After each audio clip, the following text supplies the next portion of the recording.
So I'm so excited to have my good friend Shae Bynes from kingdomdrivenentrepreneur.com here with us today. Shae Bynes, like I said, if you don't know her, you need to know her. She has been so influential in my life and my business. Check out kingdomdrivenentrepreneur.com. Get on their email list. She sends these rapid fire emails that are really encouraging. Check out their podcast and get connected. But today, Shae, we just wanted to have you on here and talk a little bit about kingdom marketing mindset in regards to writers and authors. I wanted to, first of all, have you just share how did you really even start getting into this whole area of being kingdom driven when it comes to marketing and sales and business? So I guess the kingdom driven marketing thing happened as a subset of becoming a kingdom driven entrepreneur because everything has to line up. So right. when I made the shift to saying, okay, I'm going to not just do business and say for God be the glory, but just do business any old way that I learn it and, whatever. But I'm going to do business in partnership with God. And I'm going to be motivated by seeing an advancement of his kingdom and having eternal impact. That changes everything. And so a part of the big picture of making that shift in business is that every operational aspect of doing business also must line up with that mindset of being kingdom driven. And in the area of marketing, I mean, if you think about all the various aspects of business, there's certain areas that are the ones that tend to be the ones that are the easiest to fall out of alignment with the ways of God, right? Right. And I think marketing is one of them. I think is a huge one. And then the finances is another one. And I would say marketing and sales together, marketing and sales, and in the area of finances that I think are areas that the ways of the world that are taught can be so wrought with manipulation, even like not overt manipulation, but it's still manipulation. So it seems like it might be okay, but it still isn't. I just think that those areas have a lot of that. And so the journey for that and really having purify everything about my business, Lord, that all came from the context of just deciding that this is the way about doing business in general. Yeah. So, you work with entrepreneurs, which is a huge, a range of people. Yes.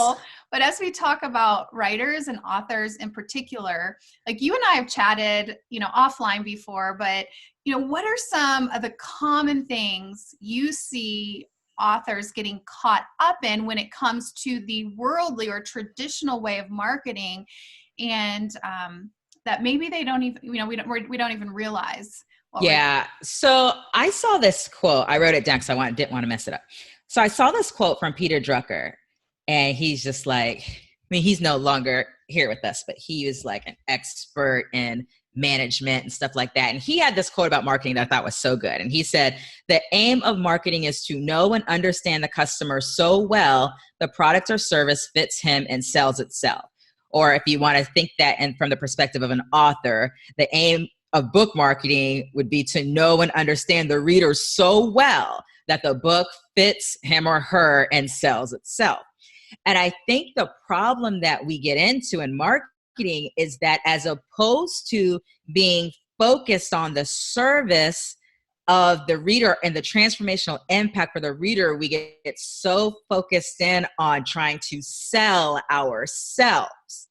And so the way that can show up is we can exaggerate or we can try to create perceptions. I'll give you an example because I give this example all the time because I see it all the time. Yeah, that's great. So there are strategies that are connected to helping you to do a great launch. And I love all that stuff, right? To launch a book well, and even strategies for reaching, let's say, a bestseller category list, on Amazon or something like that. But here's what'll happen. And I know this to be a fact because I have been on the #1 best-selling list in a category on Amazon, having sold 100 copies or less before.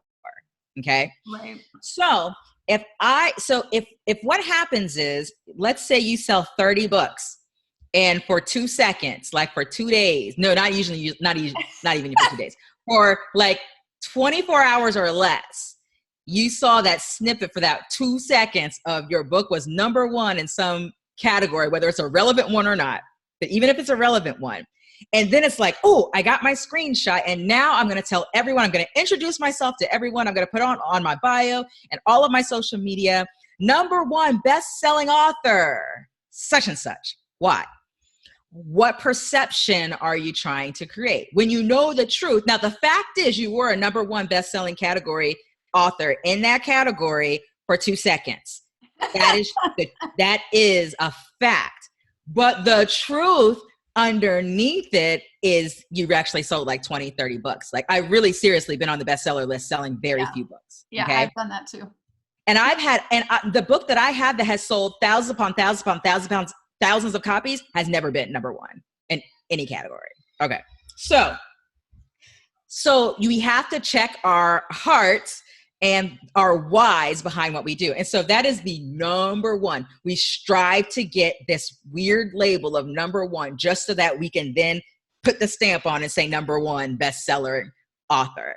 When really, if you ask yourself why, the answers to that are not usually have anything to do with anything that's important or useful. And it's actually really, in truth, rooted in manipulation because you're trying to create perceptions. But if you ask anybody, if hey, how many books do you think I sold as a #1 bestseller? I promise you they wouldn't say 10, 15, 20, 30, 40, or 50, right? So we're trying to create these perceptions and chasing after this title that really doesn't have a lot of weight to it, truthfully, you know?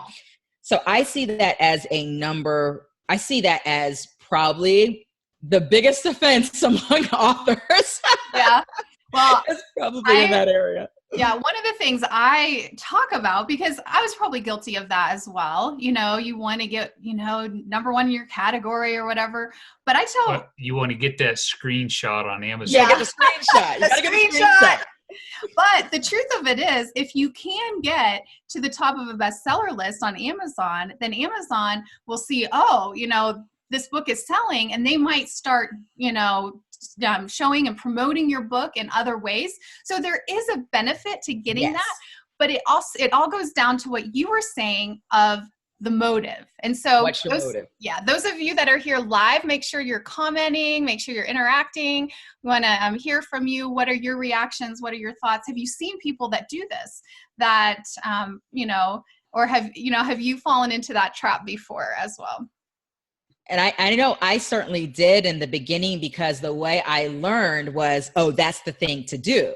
Yeah. And so that's the thing to achieve. And so that's what I'd go for. But it didn't take long for me. When I saw how little it took, I was like, there's something's weird about this. Like, this isn't, this is not like, what is my motive? I really had to ask, like, what is my motive? What is this really about?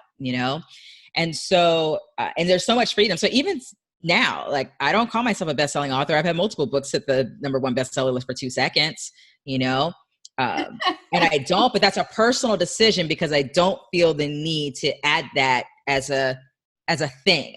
Because now let me tell you, if I hit a New York Times bestseller list, or if I actually sell thousands of copies, if Grace Over Grind put me to the #1 bestseller thing, I'll take it, right? Because to me, I'm like, no, I legitimately have maintained a great level of sales, and this is really doing something, but not like the ones where I launched it and for 2 seconds, there it was. You know what I mean? Yeah. So I think the heart motive is everything. So that's one of those things. And this actually goes beyond #1 bestseller stuff, and just even how we describe ourselves in our bios and all of those things.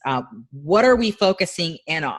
Are we trying to create perceptions, or are we rooted only in fact, but trying to create perceptions, or are we really rooted in truth? And I think we have to check our hearts, check our intent, and really partner with God around, I want to highlight the absolute best, but I want to do it in a way that's coming out of a pure place.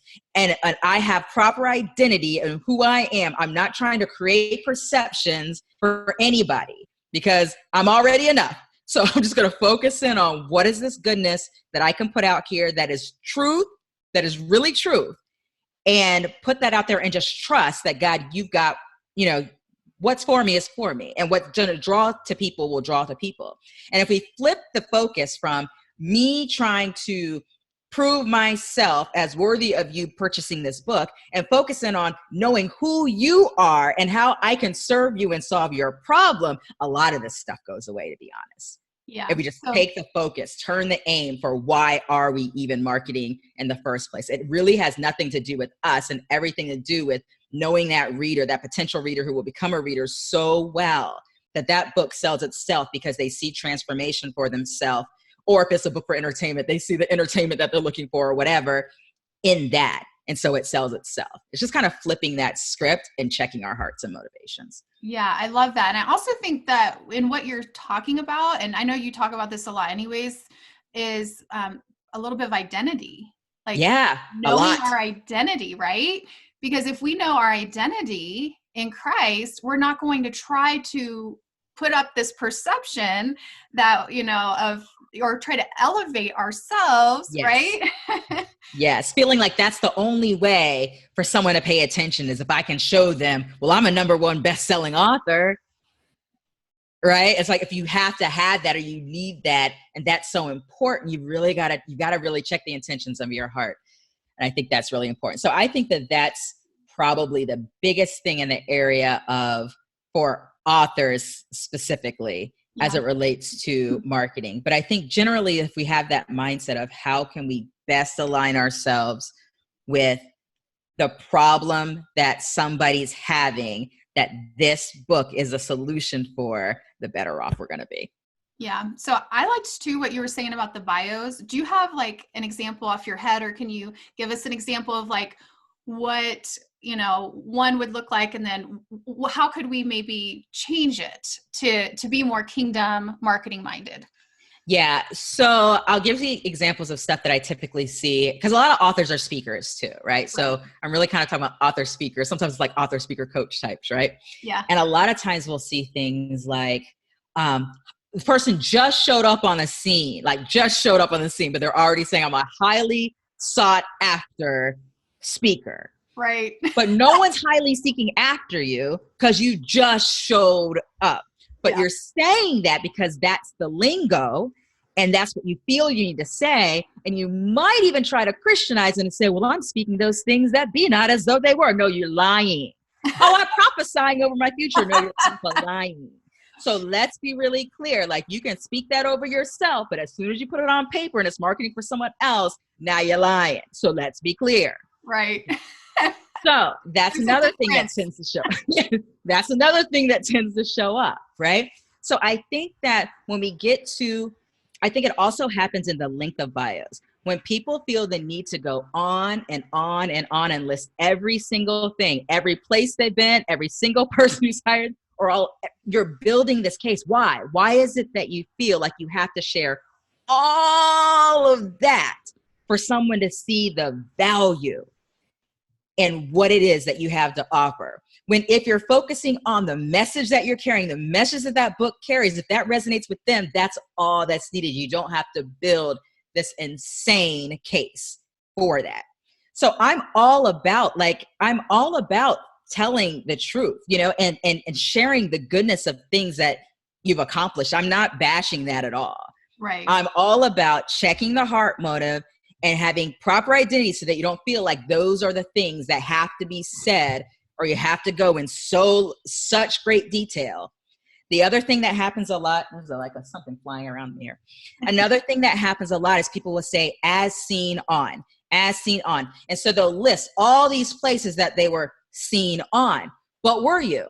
Did this publication or did this television station or did they really reach out to you for your insight on something? Or did you pay for an ad on something, or you had a link on something that you could say, well, I was seen there? It's another like typical thing that shows up. Why? Because we feel like we have to build a case for our value. And it's really actually not even rooted in any truth. And maybe fact, your name was seen on that website. I was on NBC.com and I saw that little, but you weren't really actually featured. You weren't really asked for your input. And there's people who actually sell services who help you do all of this stuff that's not even rooted in truth. And people pay thousands of dollars in good money to people to help them market stuff that is straight up manipulation. Yeah. And, it's stuff that we've all seen. We've probably, a lot of us have probably participated in some way, but that's, Yeah. that's why we're doing this series. That's why I'm having you here, so that we can take the veil off, let's be honest. Let's let's just talk about it. And, that's right. What do you say to an author who, on the flip side, like some people are trying to prove their value. Some people are just trying to hide. And Correct. they're not wanting to share anything. Like I had a client recently, I was talking, or a member of CBA, and I was like, you need to share that you have been a therapist for 30 years. And that's why you have experience to share this. And she wasn't even sharing that. So on the flip side, what do you have to say about that? Yes. I'm glad you went there, because my personality type always goes for the first one first. Yeah. But the flip side of that is also super duper important, because we see that as well. So that's not stuff that's rooted in manipulation. This stuff's just rooted usually in a false sense of like a false humility. Yes, exactly. Or something like that, right? And so on the other side of things, it's like, no, like there's goodness that you've experienced, and there's value in that. So you're really doing a disservice not sharing that. Because there's people on both sides of the equation. I've met people on both sides of the equation. A lot of entrepreneurs tend to bend more on that side than the other. But I think probably a lot of authors may be on this side. Yeah, okay? I think a lot of my audience would be more on the, let me just hide because I don't. And then I think a lot of what I've heard is they also are afraid of what people will think if they start talking about themselves as an author, and how will people perceive it? Will they think I'm prideful? Those types of things. Yes. No, I mean, because if we go back to the if we believe that our aim of marketing is to get to know the person so well, our reader so well, that they see themselves in what we're sharing, and the book sells itself because we are solving a problem. If we focus our effort there, then if you don't show up, you're not serving anybody. So you've still got to show up. If you're going to serve, why would you write the book if you're not going to share it? Right? There's a reason God placed that on the inside of you to release, because there's people on the other side of it that need it. And so if you don't share you're an author, people don't know. Right. They can't know what you don't share. So it's very important to be, and it's not like a share it one time and then never share it again. Yeah. It's one of those things. It's like, if you think, again, if you focus on your aim of marketing as serving people, then this stuff should be, I'm always serving people. I'm always looking to connect with that potential reader. I'm always looking to connect with the problem that person has. I'm always looking to connect for the breakthrough that God's put on my life to release to that person, or whatever the situation is as a reader. If you're focusing on that, then you should be looking at your writing as absolute ministry, whatever it looks like. And so therefore you're doing a disservice by not showing up. Yeah, that's good. And I think that's something that we all need to hear, a lot. Yes. It's like, and like you said, why even write the book if you're not going to then show up and serve your audience? And that's right. I love that. It's a huge part of it. It's a huge part of it. And some of the things for people who are really kind of nervous about that, and they're trying to figure out just like kind of how to get their feet wet, I always say, share the journey, there's like direct marketing and then there's indirect marketing. And I like to do both. So for someone who's like not comfortable yet with what feels like overt sharing, then you could do like the indirect sharing. And what I mean by that is, when I'm like writing a book, I share kind of along the way. If I'm making progress on something, it's like, oh, wow, like I finished a chapter or something like that, I'll share.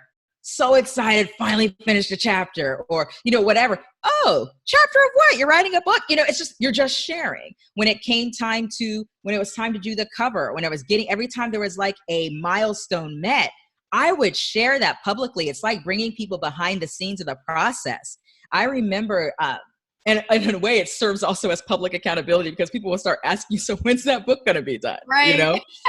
So by sharing that, you're not sharing directly, but you are still sharing. And so sometimes that part is easier for someone who's still getting a little bit comfortable. Like for me, I do both regardless because I like to share the behind the scenes.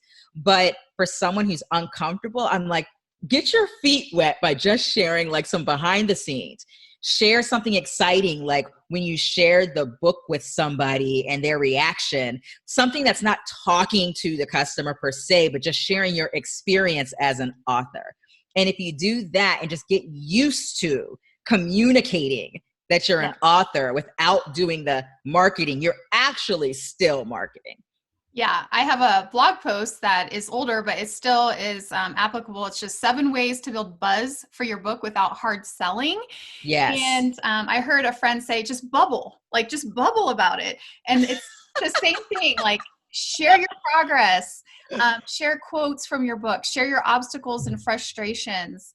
You know, you're sharing in real time. You're sharing the insights that you get as you write and your plans. And it's easier, I think, sometimes to share some of those things. But I think, like you said, I think it's great to do both. So, you know, but you're bringing people in on the journey with you. And that is a part of the marketing. Yes. So it's like the lowest hanging fruit if you're still like, I'm trying to do something, but I'm a little bit scared. It's the lowest hanging fruit. And then when you see that people are actually interested in the fact that you're sharing that, it's like, oh, that might build a little bit of confidence for you. But I seriously do believe that the best approach is sharing both. I really do. Yeah. Just sharing. And even after the book's released, when God's just doing really cool stuff, you know, an impact, a message that you got, a review that somebody posted, like all of those things in a way, and in essence, are marketing and sharing. And, you know, and I think that there's goodness in all of that. So there's so many different ways to continue to share. And then of course there is the direct marketing and also focusing in on whatever is the message behind the book and just sharing based off of that. I love to share quotes from the book. I love to have, you know, it's a quote from the book. It's a message from the book, and then it links to the book. There's so many different ways that we can just consistently show up and share. And it's authentic.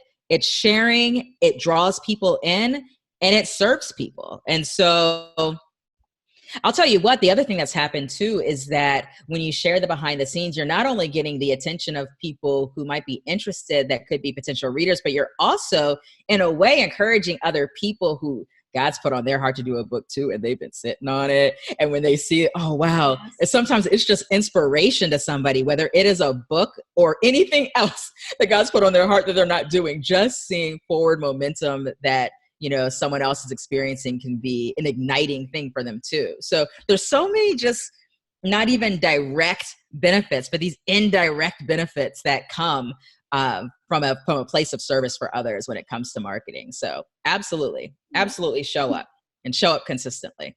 Yeah, I love that. And you talked in the beginning a lot about like thinking about serving your reader and serving your audience. What are some practical ways you think that writers can do that and to really start changing their mindset when it comes to marketing? Yeah. So when you think about the reasons why you wrote the book, there's particular reasons.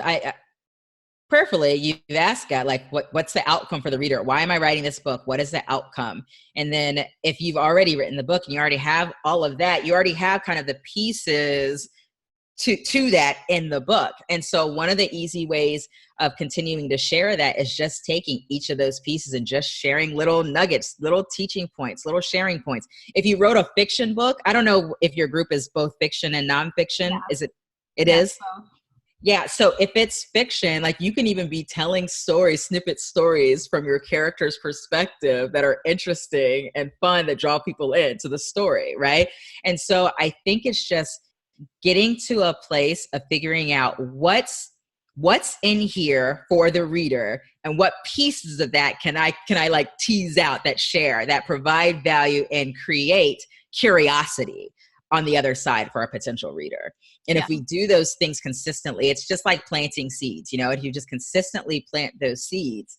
And I don't mean plant those seeds and never tell people that there's actually a book. No, you should tell them that there's a book, you know, tell them that there's a book.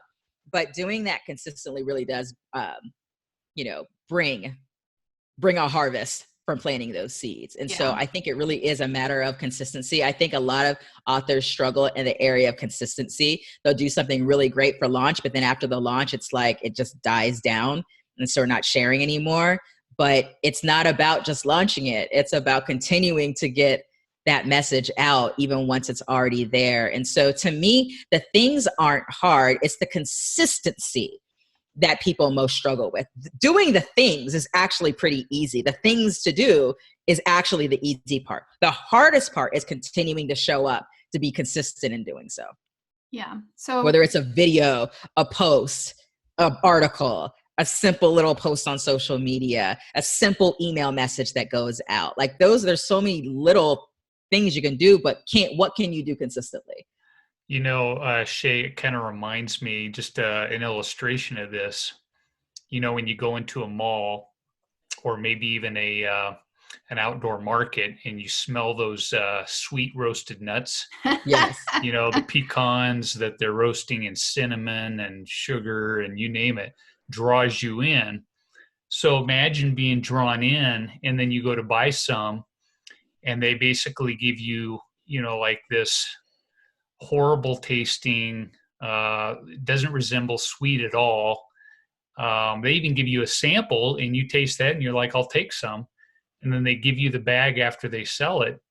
You take it home and it's basically plain. They didn't roast any of it. It's just plain, say, cashews, which are good in themselves, Right. but it's not the consistency. It's like you got something that was totally different than what drew you in the first place. The Yes. smell, the taste, the sample they gave you, the smile, except you get home and you're left with this horrible feeling.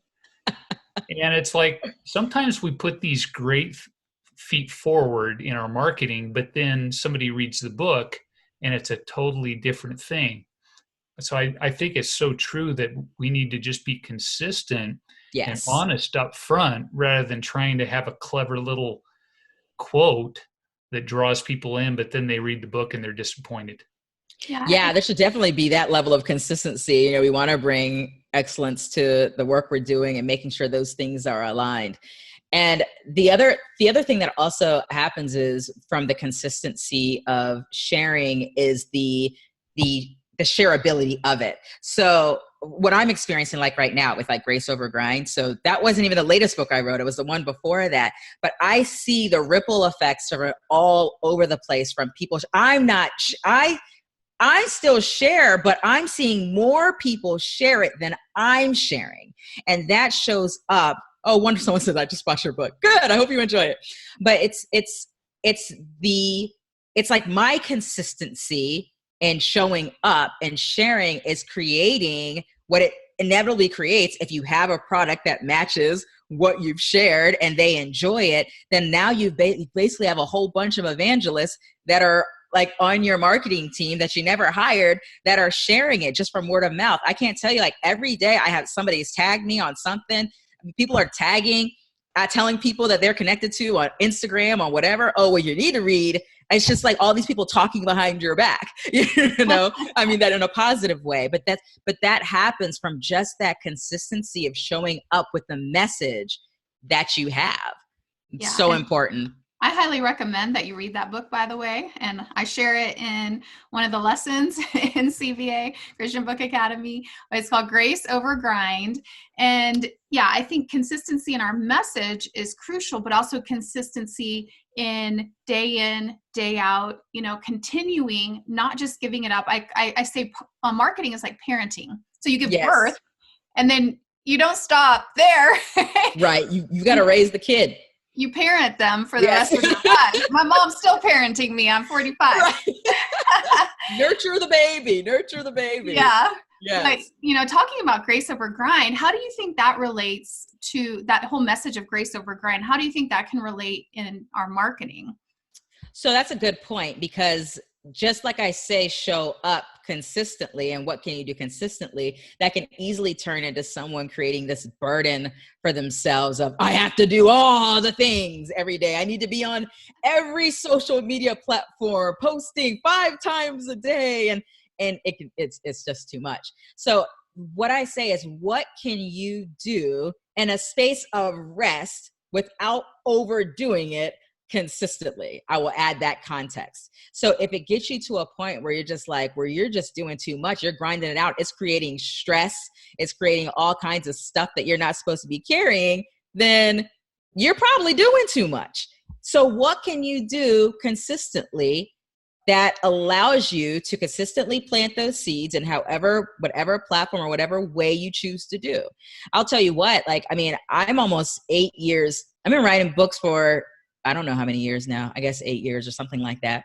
But there's seasons where it's like, I'm saying I can consistently show up here, but I can't consistently show up in these several places at once. And so I grew like kind of one thing at a time. And then when I could have help in certain areas, I'd have that person do that. Then I'd add something else. But I never wanted to create this space of, I have to do all the things because all the results depend on me. No, I've seen God do some amazing things. I've taken what little I can do consistently and diligently and seen God do way exponentially more than what I could have done.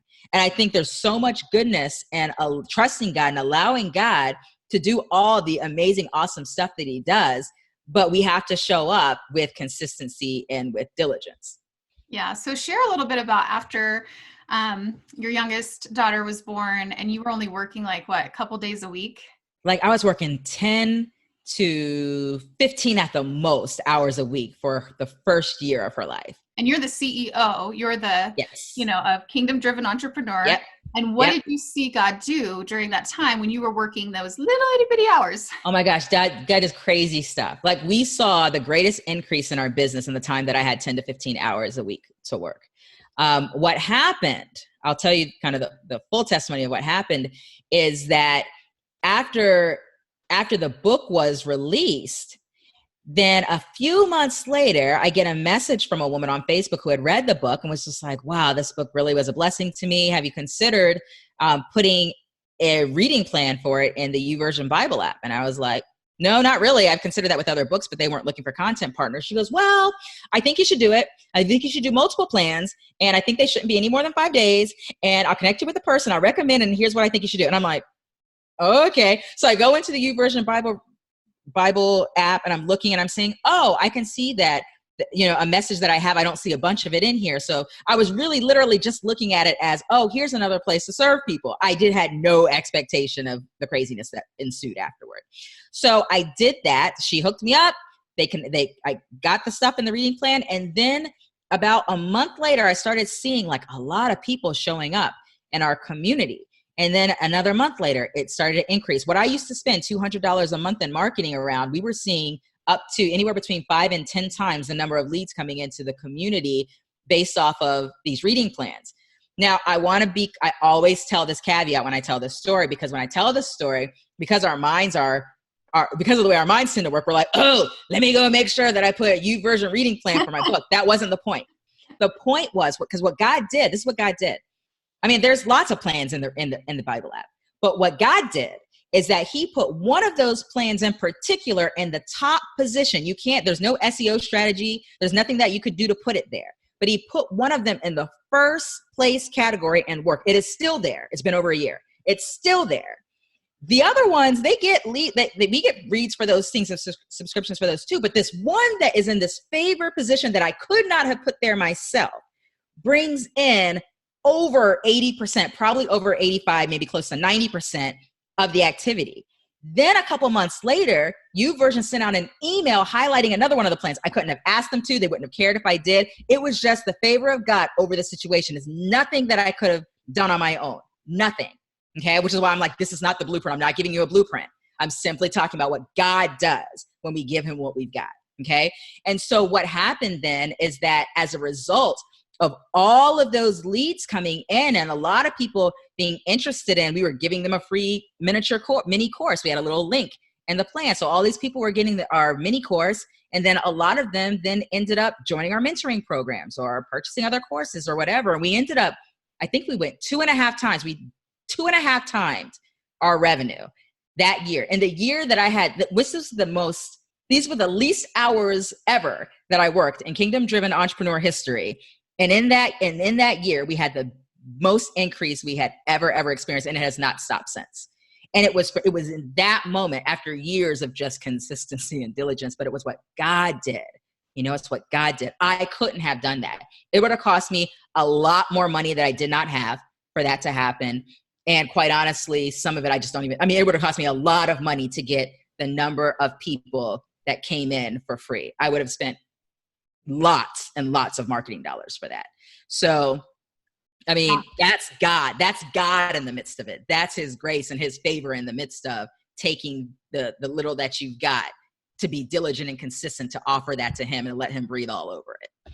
Yeah, I love that too, because first of all, you had less time. And it was free. Like, you weren't paying money. And you had the biggest increase, but that it was things that you couldn't have orchestrated. It was simply the favor of God. And so pray for those divine connections, that lady that came to you and gave you that connection, divine connection, you know, favor from God, and pray that God begin to do things. And instead of us scurrying around doing every bright, shiny object marketing thing that, the next person's saying to do to sell more books. Yes. Ask God. Yes. Ask God, how do you want me to spend my marketing hours? That's right. Because I really did. When you have so few hours, I always do my to-do list with the Lord at the beginning of the week. Yeah. But seriously, when you only have 10 to 15 hours a week, I'm like, okay, Lord, I don't have time to do much of anything. So what's the focus for this week, right? And it was just really just trusting that it's like I've released the outcome to him. Like, he is the God of the outcome in this thing, but I'm going to offer up what I've got. And I'm just going to show up and I'm going to commit myself to that. But I'm just believing that God's got the outcome on this thing and that he's got it. This doesn't rely on me. It's not like, well, if it's going to be, it's up to me. Well, yeah, I got to show up. But really, for what I'm believing for, it takes a whole lot of God, like a whole lot of God.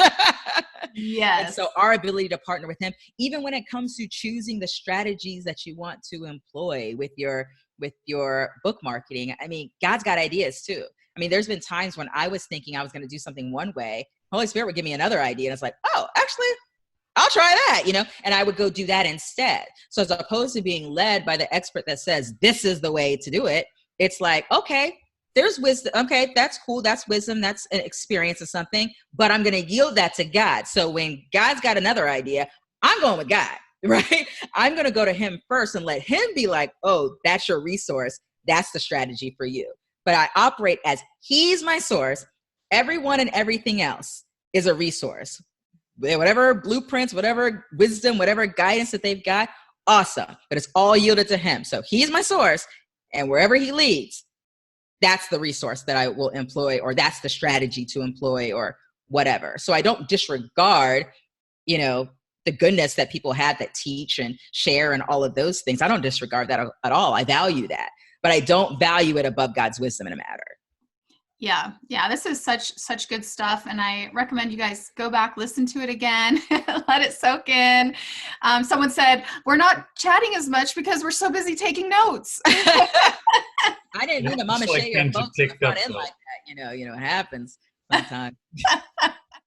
But, Pam says, it happens in my life when I finally stop striving and give up and let go. Then it's like he says, finally, and this isn't a marketing example, but I was just sharing this testimony recently that when I was in college, I was in this, like, I hunt for a husband, and I was striving to find a husband, and I was doing all the things, like trying to, I even asked out a couple guys and nothing would work. And it was like, wah, wah. Finally, I was like, all right, I'm done trying to figure it out myself, trying to make it happen myself. I'm done. And, that was like literally like the next month is when CJ came into my life. As soon as you let go of the reins, it was like, God, you got this thing. I'm here. I'm open. That reminds me of a story from college. We had a friend named Mylan that we took out an ad in the campus newspaper, for probably 3 or 4 months straight. And with each one, we got a little more desperate in the tone. And we said, basically, from Mylan's perspective, less than 2 months to graduate, desperately need wife. You know, we That just is kept hilarious. saying, you know, 1 week left, we'll do anything to secure wife. Yeah. So whether it's like trying to find a spouse or, Yes. grow a business, sell more books, we can try in our own strength. We Yep. can do all the things that the gurus say. We can Yep. follow all the blueprints. We can be self-sufficient, try all the, and strive. Or we can say, okay, God, what do you have for me? And Yep. woo, it's so much easier. It is the best way ever. And the thing is that it doesn't mean that it's always going to be perfect. It doesn't mean it's like we have to release this expectation that the results as we're following God are going to be this specific type of result, and then be disappointed if it doesn't work out the way that we've prescribed. Because I always look, whenever something goes beneath what I hoped for, I'm always looking back at it to say, okay, I want to look for the goodness. What was the goodness in all of this? Because there was always goodness in it. And I'm going to celebrate the goodness in it, whether it's a lesson learned, a tweak that's needed, or just celebrating progression, in whatever the form is. I'm going to go and focus in on the goodness of that and proceed, as opposed to starting to question of whether I heard God right, or question or stay in disappointment or anything like that. I'm always going to go back and look for the good. And the time frame that it takes for me to do that has shortened dramatically over the years. In the beginning, I had to force myself to not be disappointed, to look at the good. Like, it took a while. I'd stay in disappointment for a while and stay in, oh gosh, like condemning myself or wondering, what did I do wrong? Well, Lord, what did I do wrong? And I'd be in that weird space. But as I grew in relationship with him, that time frame for me to be able to go from, oh, I kind of wish for more than that, but hey, let me go look at the goodness of that. Let me go celebrate that. That time frame is now really short. And so I thank God for that. But that just came in the continuing of walking this thing out with him, And I've talked to you about this a lot, but I get sometimes caught up in wanting certain numbers or certain time frames. And what I'm realizing is that I just have to release all of that to the Lord. And yeah, it's great to have goals, but we have to have very loose grip. And God is doing things behind the scenes a lot of times that we cannot see. That's Sometimes his time frame is not in the same as ours, or I'll get expectations. I'll sense he'll say that I'm going to provide for you, and I take it to mean, oh, it's going to be in this way. Yes. And it happens in another way. And he's still keeping his promise, but sometimes we get expectations of what it's going to look like, this marketing campaign or this book launch or these things. And so just releasing that and being, for his timetable is really good. But I like what Deanne said. She says, the Lord spoke to my heart just now and said he would help me to parent my book and not to abandon my baby. Oh, I love that. That's so good. That's so good. Yeah, I think that consistency of just showing up is really important. And I know, I mean, I see authors do it all the time. It's all the excitement around the launch, and then after that, it's like, where'd you go? Yeah. Yeah. And, I think that's important. And that timing thing too, that timing thing that you said is really key too, because what I have found, I mean, there's books, I think I've got 11 books out there, right? And the book number 10 and 1 year did more than 5 years of sales of all the first 9 books combined. It was just a divine timing. It was God's timing on that thing. It was just a moment of acceleration. It was just God breathing on that particular thing. That doesn't mean that the other things weren't any good. It doesn't mean that I shouldn't have done them. No, I really believe I released every book I was supposed to release, and that's it. But it's just like being patient in that, I think, is really important. Sometimes something's prime time isn't immediate. And sometimes now I'm actually seeing some things that were the older things that didn't do as great then, now all of a sudden picking up momentum because of the momentum from the Grace Over Grind book, And there's been a book released since then, and that one doesn't get nearly as much love as the one, the number 10, right? And so it's just, releasing the things that you're supposed to release, share consistently, and allow God to just do what God does. Yeah. So as we're kind of wrapping up, what would you like to just kind of speak as encouragement, or just what would you like to say to kingdom writers that are out there that are wanting to market in a way that honors God? Yeah. So I think that what I want to share is that you can't really underestimate the value of the impact of the message of the book that you release. I know that's something that I have learned. Like when I wrote it, I didn't know what God was going to do with it. When every book I write, I don't know what God's going to do with the book that I write. But what's so awesome is to see how, in whatever timing it looks like or whatever, the impact that message, that one thing that you chose to be courageous enough to go ahead and release without concern about all the other stuff, and to show up and to see the impact that it has in other people's lives. If what you need to do is focus in and remind yourself, if you have one awesome testimony from one person. Back in the day, I used to keep this awesomeness folder because I needed to have that space where there were days where I needed to remind myself that God's moving in this stuff and it's making a difference even when I don't feel like it is. And I'd have this little folder and it would have this one little testimonial email that someone sent me, or this one review that someone said that it was an impact. And I would, every time I had those feelings of like, yeah, why even bother today? Or I don't know if this is really moving, or I don't even know if this matters. I could go back to my awesomeness folder and I'd find 1, 2, 3, and over time. And now I can't even keep the folder anymore. It's just so much. But I did that because it was so important for me. It was like fuel for me to continue to show up, even in the times that I wasn't sure that when you're not seeing the harvest in the way that you're expecting or thinking in the moment. And then I could just value what God did in that one person's life, knowing that he's about to do that and others if I just continue to stay the course. And I feel, okay, I'm going to say this one other thing because I said something and I heard something, so I'm going to say this too. Okay. Some people will say, well, I wrote this book, and if it was only for that one person who reads it, then this is good.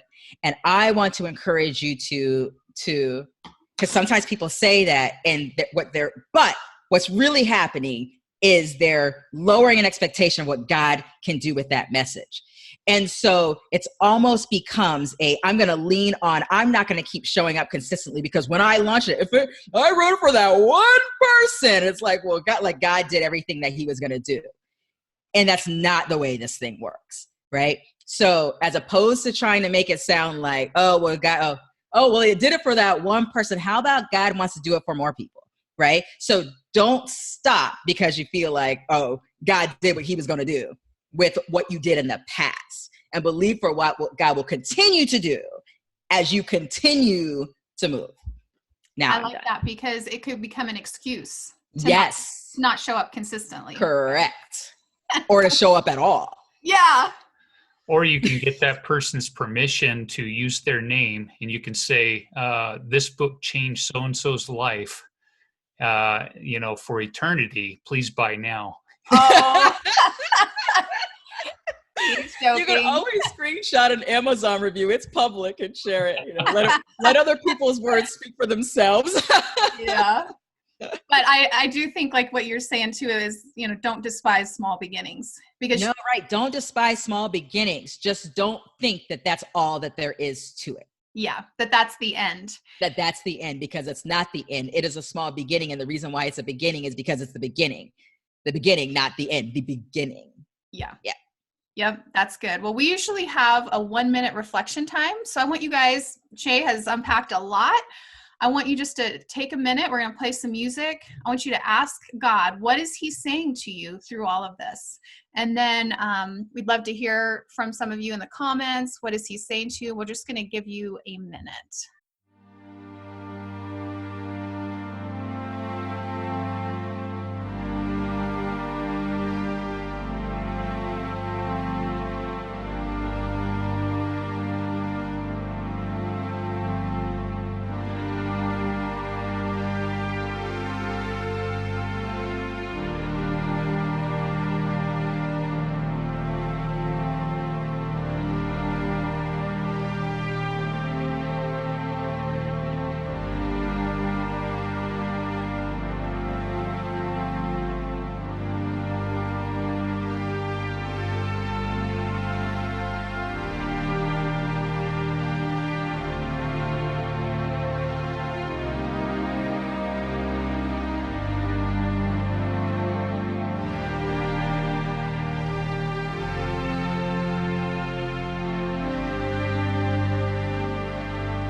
All right. So share in the comments anything you feel comfortable, just sharing what God said to you. But I was just praying during that time, and I just felt like I saw a picture, and it was something I actually shared on social media recently. It's our road has had a lot of construction, and it was like a road closed sign. But this time I feel like what the picture was representing is that some of you have actually put up road closed signs and it's like, self-sabotage, right? Or it's like what Shae was saying, like limiting what God can do. And instead of continuing to move forward, like there's some sort of obstacle. Maybe it's not something that you put up, but the other day I was running by that sign, and this guy was taking the sign away and opening back up the road. And I just feel like for some of you today, there was something that was said, something that Shae mentioned, something that God spoke to your heart, and you realize now that there was an obstacle there. There was something that was holding you back, and you can, through the Holy Spirit, ask God, like, to remove that road closed sign and keep moving forward. Keep doing the things that God has called you to do and to not hold back. See, Debbie says, perseverance is character building and necessary. Lola says, God is saying, keep leaning on me. I am yet to fail you. April says, parent my children's book now that it's published. Be consistent to share. Keep moving forward. Myrna says, grace over grind, walk it out in grace. Amen. Yeah. And so thank you so much, Shae, for coming and sharing this wisdom with us. We just pray God's blessings over you. And like I said, connect with Shae, kingdomdrivenentrepreneur.com. Go get her book on Amazon, Grace Over Grind. Leave her a review. We know how much how much that's powerful. Share with your friends. This is a great, I've read that book several times already, and I'm reading it again right now. It's a book you can read over and over again. But CJ, why don't you just pray for us, and also just pray a blessing over Shae as we close. Yeah. So Father, we just thank you so much for this time with Shae. And I just pray that this hour that we spent together would bear much fruit. Yes. I pray that you would take this message into the highways and byways. Yes, God. That it would get to places that we never even can imagine, that we may never see on this side of eternity.